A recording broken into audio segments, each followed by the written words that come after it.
Alors dans le Cher, il n'a pas plu depuis aujourd'hui des semaines. Le niveau des rivières est au plus bas et la préfecture vient de prendre une décision inédite. Ne plus détourner une partie du Lys vers le canal de ces rivières, vers le canal de Berry. Du côté de Vierzon, Cécile Madronnet et Pascal Chély.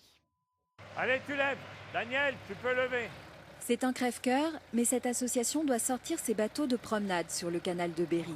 Naviguer devient impossible. On naviguait dans la boue. Regardez, on a labouré les sédiments.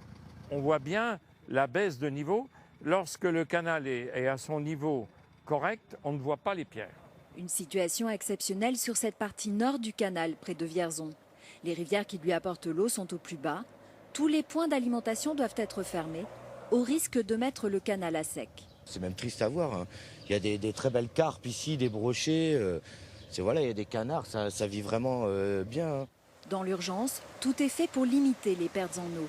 Ce matin, un plongeur tente de colmater les fuites sur cette écluse. Au vu de la situation de sécheresse, là l'objectif c'est de maintenir chacun des biefs en eau. Et pour le maintenir, on va l'étanchéifier complètement de façon provisoire.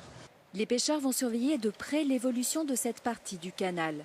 Car si le niveau est trop bas, il faudra sauver les poissons. Dès que nous allons voir que la température de l'eau est très élevée ou un manque d'eau, on pêchera dans ce cas-là au filet. Les conséquences pour la faune sont importantes, mais la préfecture a un objectif, préserver les rivières et les nappes souterraines. Surtout aussi, l'enjeu, il est un enjeu eau potable, maintenir de l'eau dans les nappes pour pouvoir continuer d'alimenter en eau potable. Aujourd'hui, on n'a pas de rupture d'eau potable, mais on est en point de vigilance très renforcé. Dans le Cher, les conditions météo seront déterminantes.